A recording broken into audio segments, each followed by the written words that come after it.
talk about how to read people and help them and all of that stuff.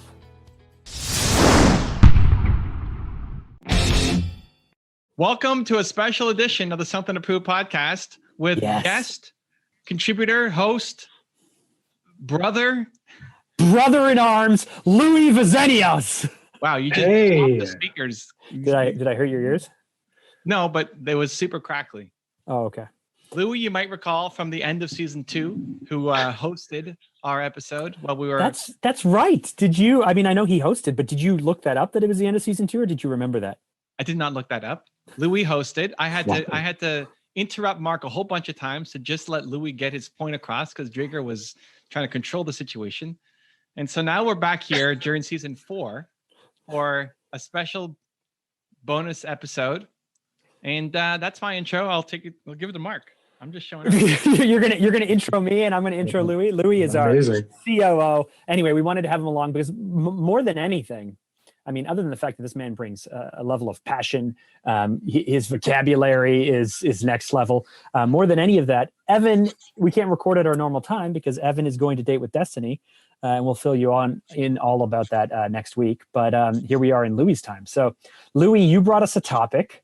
I did. Not too much pressure or anything, but what do you? First of all, dude, you look like you're been kidnapped and you're being held hostage in a Cuban prison. So what is going on? Really? No, this is if this is a Cuban prison, then sign me up because it's sunshine and a lot of greenery. Sometimes I feel I've been held hostage with Mark on these podcasts inside a Cuban prison. Perfect. What's the topic, gentlemen?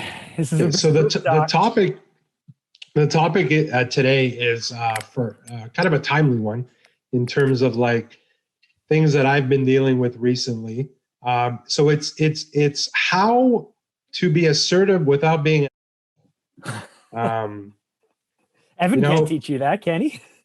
Well, if he can't, then we should explore it because it's a very, very valuable skill.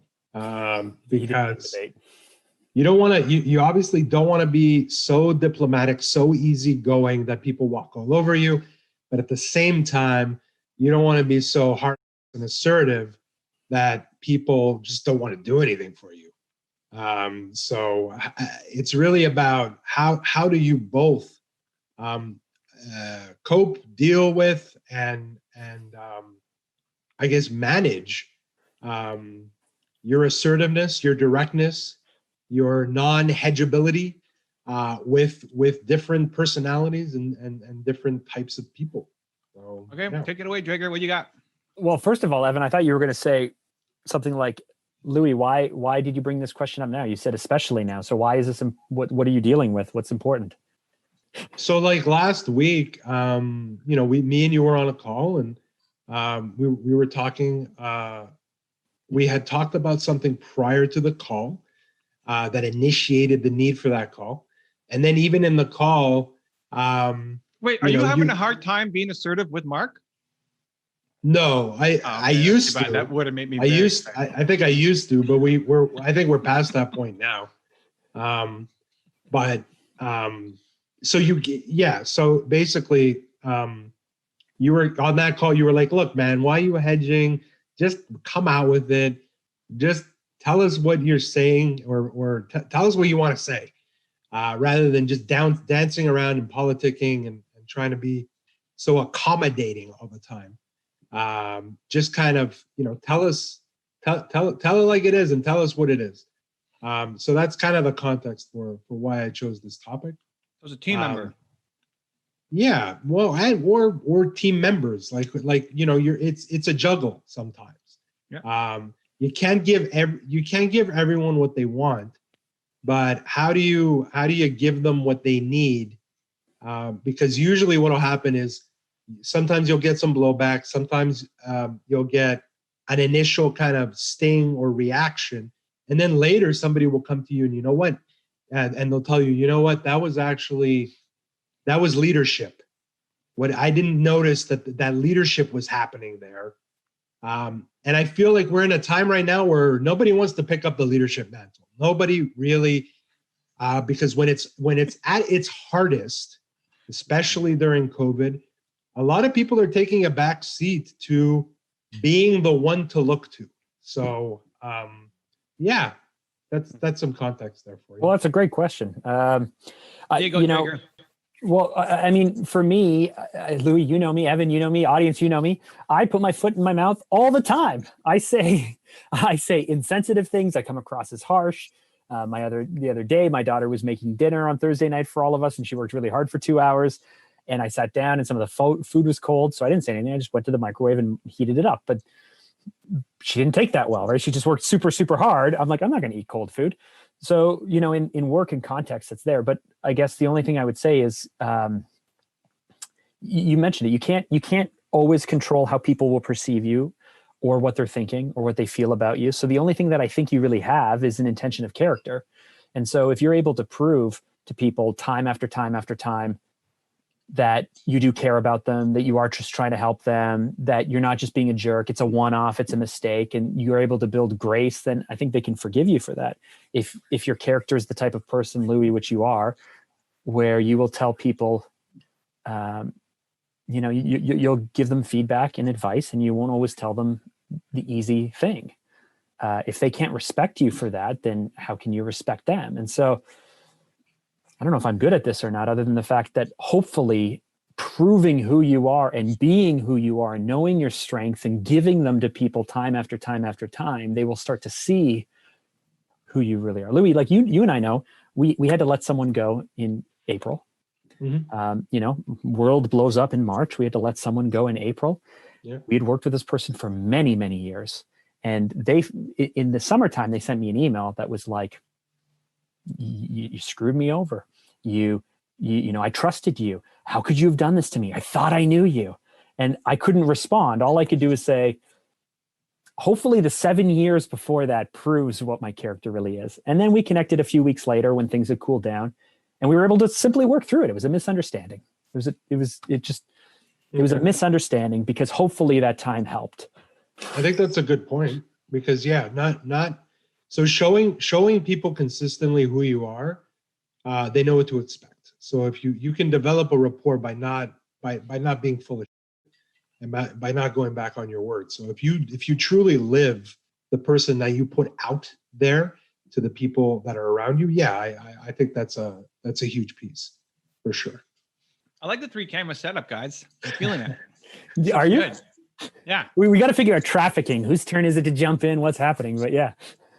This is fun. We had the Tony Robbins. We're all huddled into a hotel room, trying to fit in one camera. I had to hold an audio device just to be. I remember that. Everything. Yeah. That was great. Love. They have to feel the love. If they don't feel the love, they're going to think they do feel the love, then they'll thank you for the hard push. The only difference is how much love do they feel. Yeah, but that's the thing. So you hit on something there. It's a feeling. So it's not born out of what you say to people. It's born out of what you do for them. Because words are kind of meaningless. Action is the thing that I think really resonates a person's behavior. So they need to see how it's not. They need to see how it's in their own best interest. Like what you're telling them is in their own best interest, not just yours. Right. So it has to come from. So it's empathy. It's empathy focused. You got to put yourself in their shoes then. But it's based off all the love that was built up to lead to the situation. Right. If I'm pushing Mark on, I've pushed Mark fairly hard on many things on live on the show. and there's very little hedging because it's all based off of a layer of love. Like the love isn't in question. And some fairly significant things, right? And even just to think about last week, we're talking about Mark's mental health and accepting the right diagnosis and all this kind of stuff is like life, identity decisions for the rest of your life, right? I don't know if Evan has my best interest at heart is ever in play, then everything else is out the window, right? It's got to start with, okay, Evan loves me. He's thinking about me, not him. Maybe I agree with him. Maybe I don't. Right. It doesn't mean he just auto accepts the advice, which is frustrating. Drager. But does Evan, love me is not in play. Because if it is, then I have to spend all the work just focusing on that. then like, it doesn't matter what I'm going to say. It's all just focused on building that relationship. You can do that with people around you. You can't, it's harder with like social media. If you're talking about YouTube comments or Instagram comments or something, that's different than somebody who's in front of you. I wonder how much, Louis, I don't remember. I remember sending this to you in the summertime, I think. And I'm terrible with names. So Evan, you'll know the person's name, but the leadership guru, I want to say it's Maxwell. Does he talk about the power of influence and how John Maxwell, who talks about influence is everything. And if you're not in a position to influence, you can't guide people, change people, help people. So you need to get yourself to a position in influence. So I think when I talk about the context of, or like the character showing who you are over time, it's building influence. I think what Evan's talking about like, hey, they got to know that you love them and you have their best interest in mind. That's building the influence that you need. So I don't know, like in the case of this call that we had Friday, where we had to get very, very direct with the client. And I said, Louis, what are you saying? Because, you know, you spent 15 seconds or 20 seconds trying to explain your way to something. I'm like, I got to the end of the question and I didn't even remember what the question was. So it was just like, just say it. You know, in that situation, we've worked with them for 4 years. We're only there to help them out. So you can be super direct and super clear.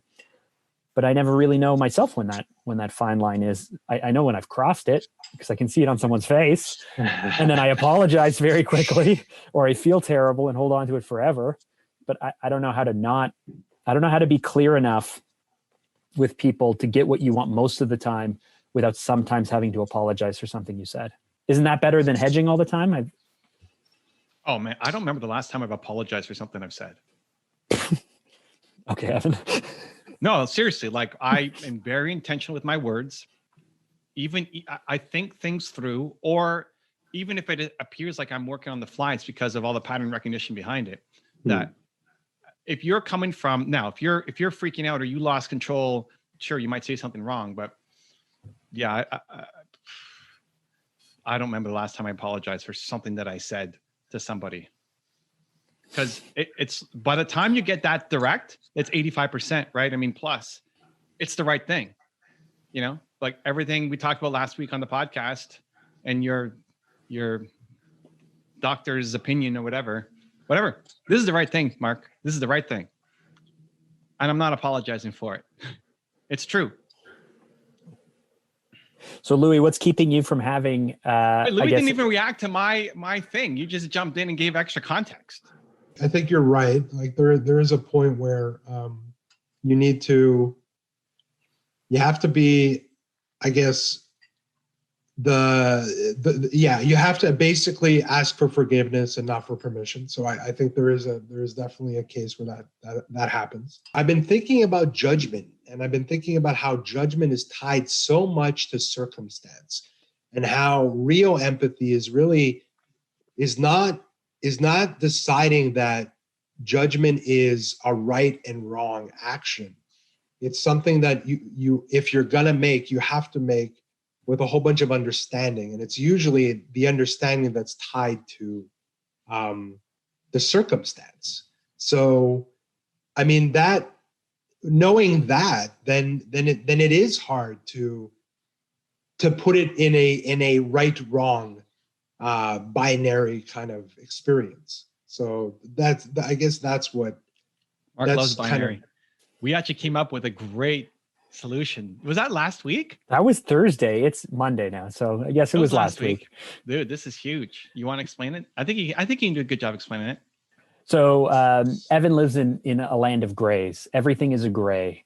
I tend to live, Louis, as you know, in the land of black and whites. Things are right, things are wrong. I know them, I don't know them. I'm good, I'm bad. Evan came to the I was going to say miraculous, but it was inspired. Pretty miraculous. I'm very happy with this. He came to the inspired conclusion that all grays are made up of black and white on the micro. So on the macro, the world is gray, but on the micro, it's just made up of tiny little black and white decisions. Now, I told him I'd have to listen back to the podcast because I haven't conceptualized that internally yet, but Evan was very proud of himself. Yeah.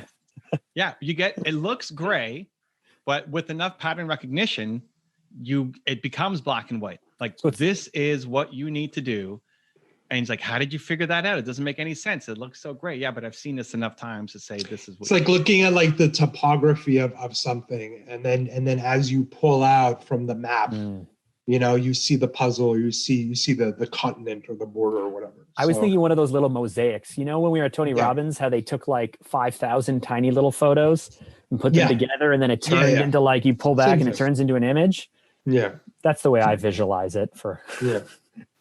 No, that makes sense too.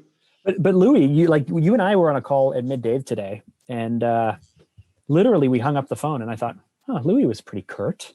I wonder if he's okay. He seemed very curt. He seemed a little frustrated. I wonder if he's okay. But at no point did I think, gosh, what a jerk. Like, do you know what I mean? I was just like, I know you, so maybe I did something to upset you. Maybe the team has, maybe something's wrong. Like all of that, all of that empathy, right? All of that like situational things you just talked about.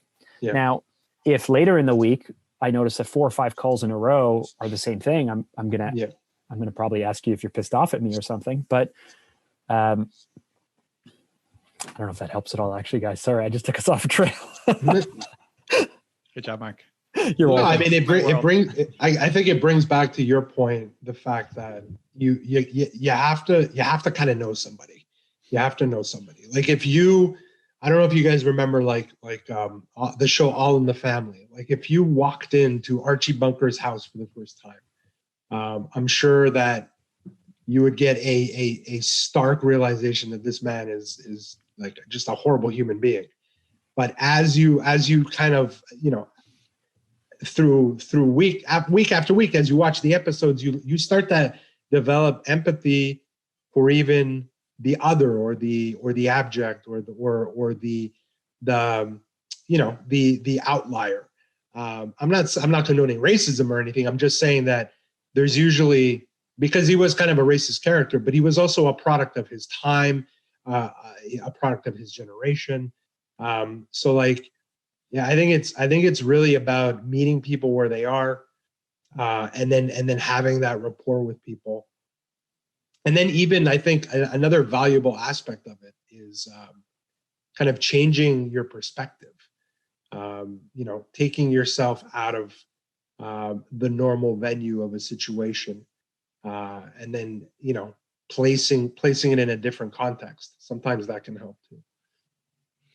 I had a guy at TDS, Toronto Dance Salsa, who was an instructor, and I was meeting him for the first time on my one-on-one. So I'd meet everybody one-on-one. The first time I was meeting him one-on-one, and he showed up like 15 or 20 minutes late to the first one. Ooh. And I waited. That's a lot. And I waited, and Alex couldn't believe it.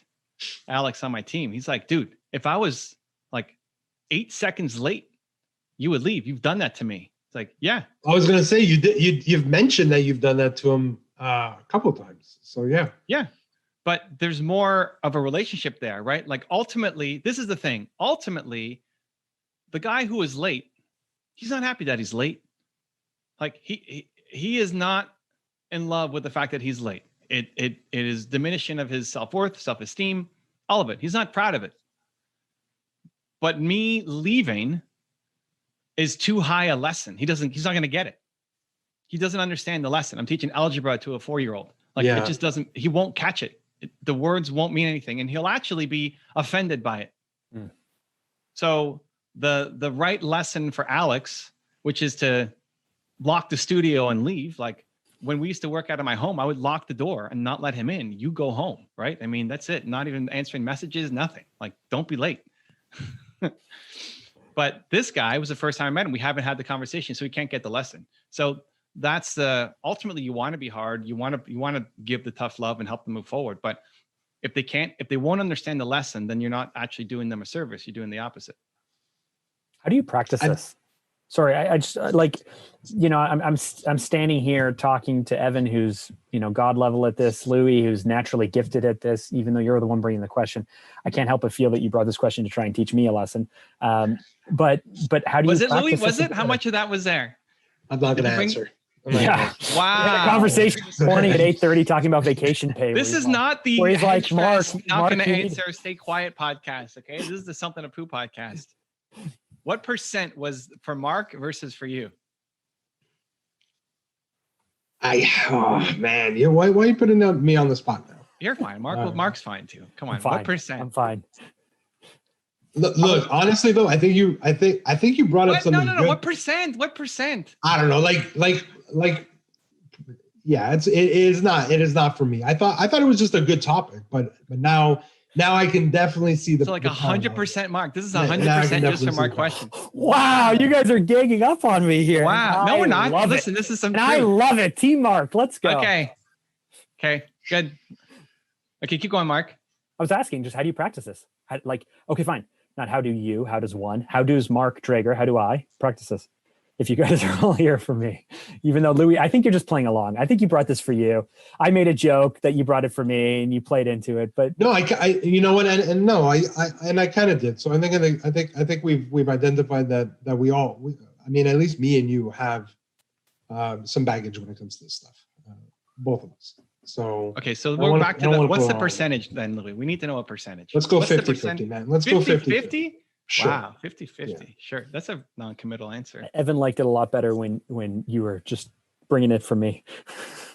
No, I don't mind. I just want to get. Well, the thing is, I don't think like it's such a faceted thing, and at the same time, it's something that you're never perfect at. So I think it applies to everybody. Okay.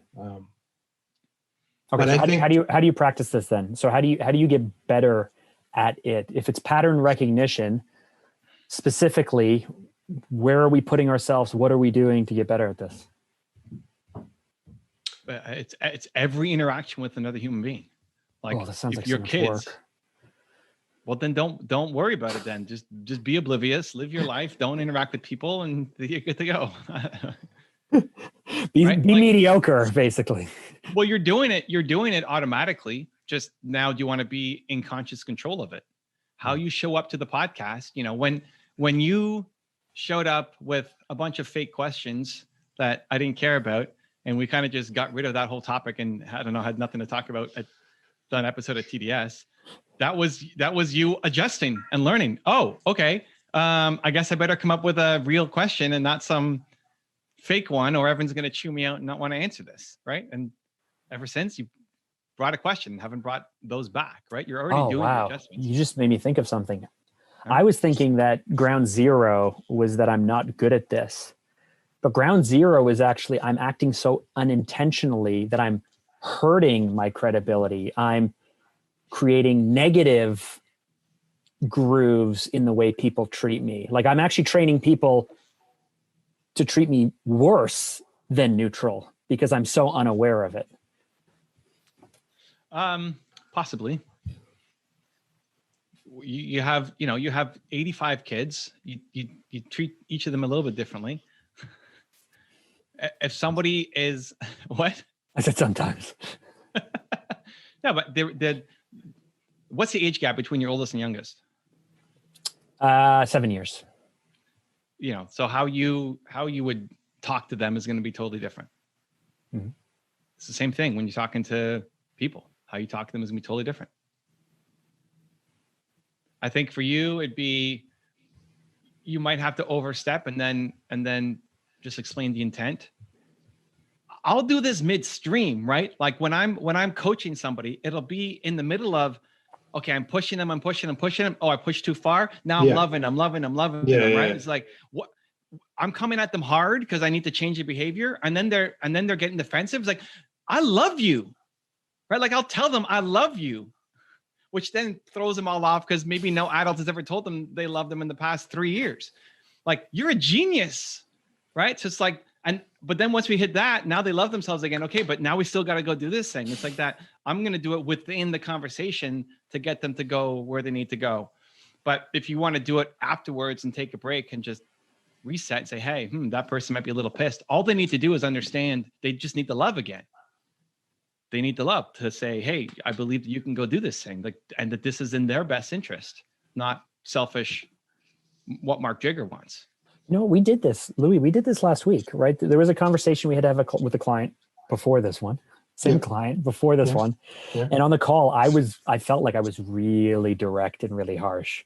So I sent a quick text afterwards just saying, hey, don't worry. I mean, we're here for you. We're going to help you. we're going to get through this. And then once we do, we'll open up a bottle of gin and we'll all drink and celebrate together, because life will be amazing again. So I guess I did this subconsciously. Yay me. Yeah. So now faster and find more of the black and whites. You're just playing a giant black and white game instead of a micro black and white game. Yeah. And I think it comes down to, you want to be persuasive in order to get both you and that other person to a place of truth and understanding. You both need to arrive there. So I think it's a bit of a give and take. And I think there has to be some reinforcement, like you said, Evan, along the way, where you're giving a little bit of tough love, but then you're giving a little more flex to allow for that for there to be an opportunity for them to process what it actually means. Because I think most people are in denial. I think most people know what to do. It's just getting them to a place to admit it and accept that that's how it is and that's how it should be, and put them on the right track. Can I ask, like Evan, a lot of this stuff comes naturally to you and to Louis, and then you've developed it a lot, Evan, and Louis is working on it maybe a few steps behind you, but certainly has, just like within him, the ability to understand people. How does animals. And animals. He's going to talk to birds. How does Should I believe that? How does Louis get better at this if he's already pretty good at it? And I can't push him to get better at. I can just say get better at it, but I can show him what not to do. But how does he get better at this? It's leaning into this belief. Like your reaction, I genuinely 100% believe that Louis can talk to birds. And you shrug it off like, yeah, it was squirrels. I think it was squirrels. No, it was birds. It was birds. Was it birds? Yeah, it was birds. I think he could talk to squirrels too, but I think he could talk to, now, like, not talk and have a conversation, but I think he could tap into something that would make a bird come to him and just be in the zone together. I believe that. And I, at the same time, understand how crazy that seems. But in your, like, and your reaction would be the typical one in terms of people like that. That's ridiculous. No, I think he can do it, because I've heard people talk about, going in, taking hallucinogens, and then having a bee land in their hand and spending 10 minutes, like being so one with the bee that you can like pet the bee. And audio listeners, I'm doing this thing. So I think you can hit a state where you can have this amazing connection with environment and experience. It kind of already, it happens to me all the time though. And it's been happening since I was a kid. Like seriously, like I have this weird thing with like kids, like babies. Like when I was at your, when we had done the leadership course last September, we were all at that restaurant. What was it? It was like Jack Astor's or something. Oh, Thought Leadership Academy. Yeah. And we were upstairs, and one of the people that was part of the event had their kid there. And the kid was like crying and colicky. The kid turned around, looked at me. I looked at the kid straight in the eye. The kid immediately stopped crying. The mom turned around and was like, "What the f was that? Like, what's going on?" And I'm like, "Yeah, that's me. Like, I just have this weird like calming effect, or like, I don't even know how to describe it, man. But I know enough now that I know it's real. I don't like, I'm not skeptical about it anymore. I used to be like, whatever, it's probably just some coincidence or whatever. Can I tell you the weirdest thing? It's weird. It's super I literally, weird. even before I shaved my head, it was a joke with my friends. All of our kids are older now, but when we had baby kids, I made every baby cry. I had hair. It didn't matter. They didn't have to hand it to me. I'd be like, "Hey, how's it going?" Like, woo, like doing the baby stuff. I got 4 kids. I got friends. I'm comfortable. You with almost babies. made me cry there, Mark. You're welcome. Literally, as you're talking and telling this story, I'm like, oh my goodness, I am the exact opposite of this. Yeah. Like nature is trying to tell babies to stay away from me. Okay, so Louis got this gift. Yeah. And barely works on it. Yes. And recognizes that he's a little different, but like doesn't do anything with it, right? This is like before any of the mutants go to see Professor Xavier, right? They're just kind of at home and maybe embarrassed by their power or hiding their power, or like it's destructive, and that's not, it's not a superpower yet. Yeah, but it's like he's not. You could go train that to be something insane, right? Like you could go be the guy, whether it's actually going to training with somebody or just having it, reading the books and watching the videos and having it in your environment and being around like Professor Xavier is the crazy 1% of the 1% of the 1%. The same thing when I was talking to Draeger. I'm so pissed that everybody he's talked to says that you're bipolar or whatever isn't a superpower, right? It's like, wrong guy. You're whatever you've got has to be a superpower, period. And somebody believes that, and somebody could teach that. And you just got to go find that person and be around them more consistently. Like Louis is great at but it's just the surface stuff. If you actually got taught how to lean into it from people who are fantastic at it, you could learn super quick. Yeah, and I've been developing like it could lead to a whole. We talked. We have weekly talks, and you were like, why don't you look into mentalism and and I did. I started watching a lot of police interrogation, and I started watching and reading books about mentalists, people who have developed this to a point where it actually looks like magic, as opposed to just being very aware of your surroundings and people and the psychology behind them. But yeah, you're absolutely right. Like there's like right now, I can make a judgment call on how you're feeling, Evan, just based on the fact that you're looking a certain way in a certain direction, you're jumping around, your body language. There's a whole bunch of tells, like a game of poker. Evan doesn't want to be the kind of guy who can be read, though. What's that? I don't care. Why not? I don't care. Well, because I think that Evan will be like, no, I'm not. This is always me. I'm neutral. You can't read me. You can't tell who I am. It bounces off me. When did I ever say that? I don't know where Mark comes from with these things. Oh, I pick them up along the way. It's just intuitive to me. We got to fix this pattern recognition. It's so bad you think that I can't even read you. I didn't say you can't read me. I don't mind. You said that Evan doesn't want to be read or it's always neutral. I'm not always neutral, and I don't care if I love it. Listen, if I'm with somebody, my greatest wish ever is to hop on with somebody and they're going to tell me something new about myself. Well, that's what I mean. Great. What I'm saying is I think most of these things draw us in through symptoms, right? So like doubt, fear, symptoms. We when we're explaining this, we say, here are all the symptoms, and people identify with the symptom. They look into it, they identify with it and then they internalize it and they make it their own. I've tried to talk to you about all these different things, and what about this, and the symptoms just bounce off you. You're like, oh yeah, I used to have that, and I don't have that anymore, and I don't really think that, and I catch it in the moment. The red flag, like it's super hard to layer things over on you because you're neutral. No, you just don't know what you're doing. No, but you don't. Not in this. I mean, like. No, that's fine. I don't have to know what I'm doing in this area. But there's plenty of things that Evan's going through right now, I'm sure. Like personally, So I don't know about that. Like, yeah. Well, there you go. Yeah. So Louis, you read these books and you did these things, and what are you doing to practice this and get better at this? It's really what Evan said. It's putting yourself in like different situations. Each different situation produces insight and a new understanding, a new level of understanding. Putting yourself in the shoes of like a whole bunch of different people, like trying to talk to people who are different than you is really helpful.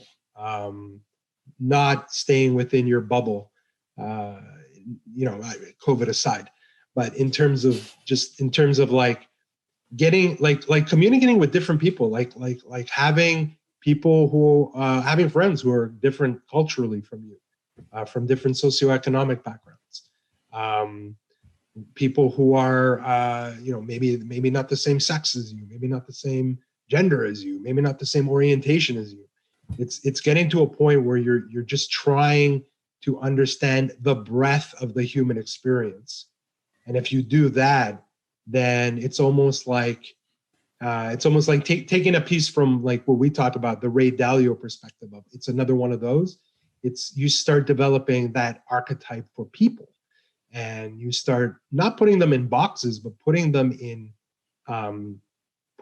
these realms of understanding, because you can connect with their circumstances.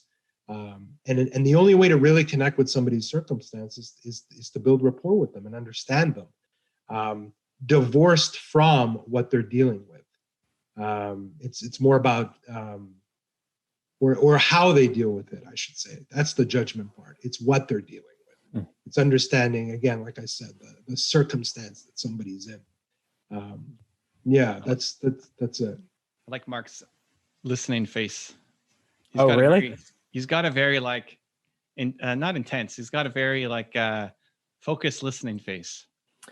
Because what I was trying to do in real time was parse out what Louis was saying, see, what I'm trying to do is get around the fixed mindset of you guys are good at this, I'm not. What's the point in trying? Also, what ran through my head is, wow, that seems like a lot of work, and I just don't know if I care enough about people to put that love and effort and everything into them. And just a swirl of be thinking all these things in real time as Louis is talking. But I don't think you have to, Mark. Like I don't think you have to be that. So I can tell you, when I was a really bad manager at a company you worked for, Louis, I was your manager. I was not good at it. We've made changes. You're better at this than I am. But it always felt like people only approached me when they needed something, when they had to ask for something, and it cost me. And I don't like approaching people and asking them for things. I'm getting more comfortable with it, but I don't like it. It feels like I'm burdening people with their problems. And so, when you have 4 or 5 people, cool. But, if you have 12 or 15 or whatever it is, it's just like, oh my goodness, like, it's just like take. And so I don't know if it's the fixed mindset. I don't know if it's,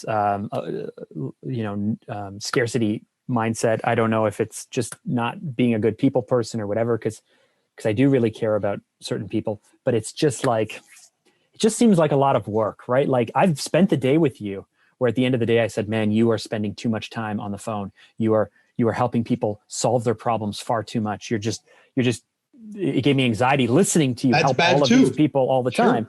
Yeah. But you're like, this is at this point in the process is what we need to do. We need to give people time, give them love, give them support. But you do need to do that too. Yeah, that's part of management. Yeah. I think honestly, if I'm going to be like completely candid, I think we're having a conversation about brutal honesty here, aren't we? If I'm going to be honest, I just think that you've been on the other side of the fence a long time. You've been a business owner for a long time, and you haven't worked for somebody for a long time. I think working for somebody gives you that perspective too. What perspective? The perspective of being on the other side of the fence, of being an employee rather than an employer. I think that has a part to it. Like, and again, this is not judgment. I'm just saying that's a circumstantial. If you look at my face, it bounces off me so hard. Like I'm having trouble even resonating with how that has anything to do with it. But I guess so. I guess you're saying that I struggle to be empathetic because I haven't been an employee for a long time. Yeah, I think you've been the owner of a company. And the owner and you just like if you've been a monarch or a patriarch for a long time, look, man, I'm not saying that you're some sort of dictator or you don't have to hedge, dude. I don't take any of this stuff personally. All I'm saying is that when you're on one side for a really long time, you start to develop or distance yourself from the knowledge of what used to be or the other perspective of things. That's all. Yeah. What's Evan's energy right now? Evan seems to be bouncing around. I don't know. He is kind of hard to read. No, he looks thrilled. He loves this conversation. He looks super, super thrilled right now, and he's enjoying watching it from afar. And now he's going to come in, and he's just going to be like, he's sitting on gold. Give it to us, Evan. I was actually thinking back to your comment about when people come to you, it's only because they want something, and you're going to have to lose something. Part of the job is you touching base with people. Like if you're going to lead people, you have to connect with people, not just when there's an emergency. And same thing, like you need to parent, not just when the kids did something wrong. So this is one of the struggles that I face as my company's grown, right? We're 30 people now. I used to have quarterly meetings with everybody, and now it's less frequent. The key people I'm still meeting on a regular basis, but everybody else, it's less frequent. I've switched it to a Sunday morning coffee because my Mondays were starting to get crushed. And like, okay, 25 minutes. Okay, we got to move on. Done. And like we didn't necessarily always dive into everything. So Sunday mornings is now coffee. I have one person every Sunday and go deeper with them. And a bunch of people, it's like, this is the first time I'm meeting them because we've just been hiring. And they've been working with Nina because she hired them, but this is my first time in actually connecting with them. But it's doing the proactive work to introduce yourself, to say hi, to learn what's on their mind, to right away from the first meeting. Like I told the guy that we just hired, who's doing all of our descriptions for the videos. So we launch, I don't know how many videos a day now, 30 videos a day or something. He's doing all the descriptions and playlists for all the videos. Yeah, that's nuts. Right. And I told him like, hey, one of the things I need to do is I need to figure out, this is an entry level position. And this is the job we give whoever basically just joins the company. And then I need to figure out what you're good at, what you like doing, how many hours you want to work, and then put you into a different position to grow this company and also have it be more fun for you. And he's like, okay, nobody's ever asked me that before.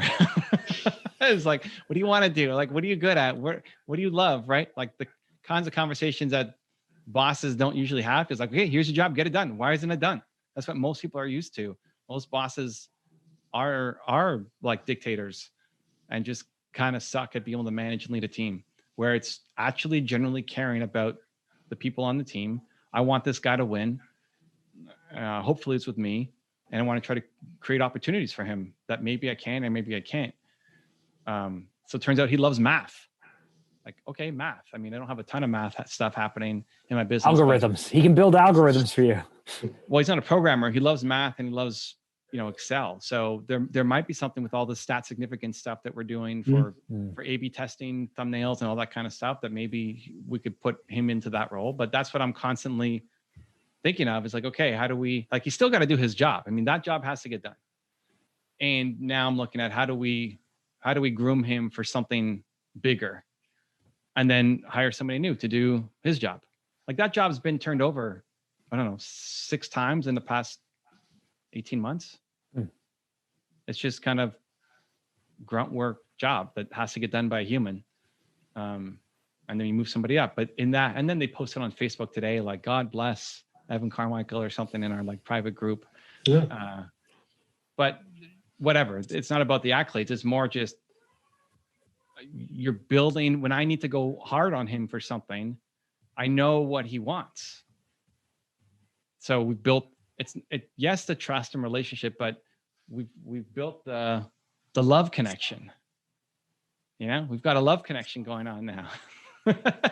So that when I push him on something, it's not just because I want it done, it's because it's important for him to get his stuff done, for him to feel good about himself and his life and where he's going. And we said we're going to do this. Usually it's me pushing people beyond what they should be doing, what they thought they could do, more than following up on, did you get this thing done?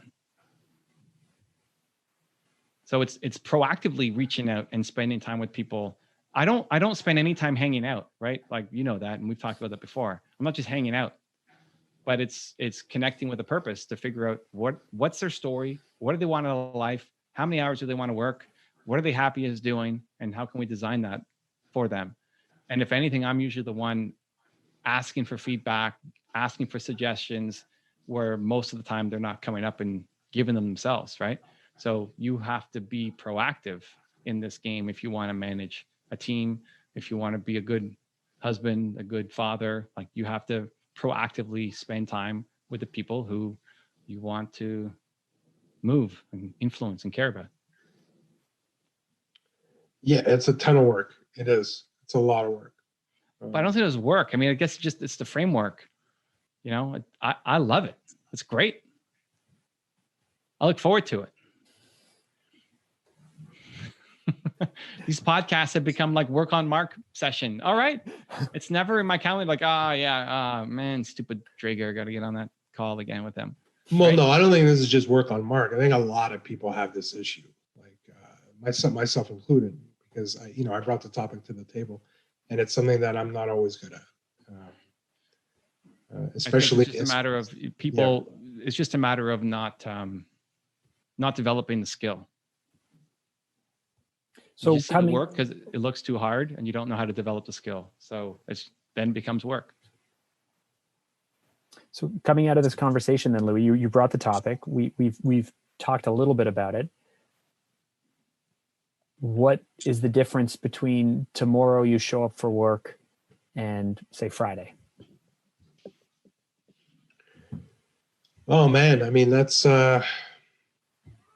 I think it's being self-aware of the moment and the opportunity of when I can show somebody that I care and that we have rapport and that there is trust there, because I think trust. The thing about trust is, like, if somebody comes to you and they say, hey, I want this day off, or I want that, or I think what you have to do is you have to hear them out. And then even if the decision is against what they want, it's still, at least they understand that you tried to meet them on it. You took it in, you understood what they were asking for, and you made an effort.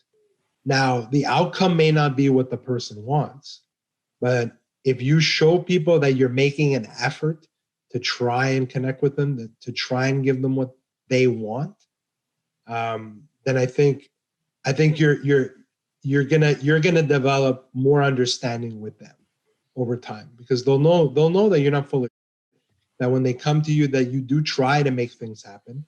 It doesn't fall on deaf ears.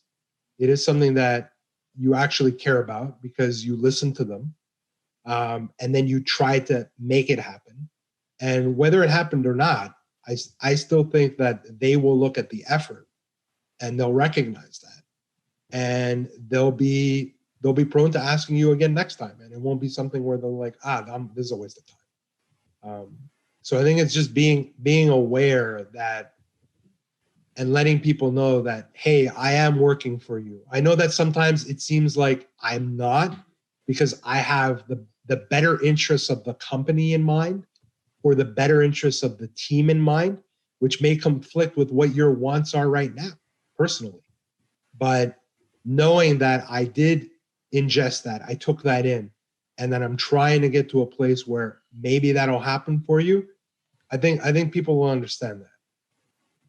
So is this, hey, he haven't turned his lights on. I was wondering, it was getting very dark in his studios. Right? From Toronto. Sunset's early in Toronto. I like that you decided to backlight those things, I have to say. But and now I just lost my train of thought. I don't remember. You're asking Louis what was different between now and Friday or whatever. I'm not going to repeat my question, I guess. It's just, if, as I'm listening to you guys talk, it just gives me anxiety to think, wow, like, you don't realize how bad you are at something until you hang out with people who are better. Right. And you guys are much better at this than I am. So yeah, but luckily I have a Louis, so I don't have to get better at this. That's what I mean. Like, it's not something you may not like like what's the main theme that we talk about all the time? It's playing into your strengths, right? Don't waste time with things that you're not good at. Now, I think you need to get to a base level where people don't think you're, but at the same time, you need to surround yourself with people who are good at the things that you're not good at. So, you know, take that to heart, like take that to mind, that you can surround yourself with people that are good at it. And then to Evan's point, you know, Evan is somebody who's good at it, but at this point, he needs to teach other people to be good at it, because he won't be able to scale without creating that culturally now. So he needs to now create a team, a leadership team that cares about the same things that Evan does. In your case, you need to create a leadership team for things that you're not good at. So it's kind of the same thing if you think about it. We're all just trying to get to that point. With Evan, it's a little different because he has those skills. With you had to create an auxiliary in order to make that happen. But the outcome is still the same. So I don't think it really matters.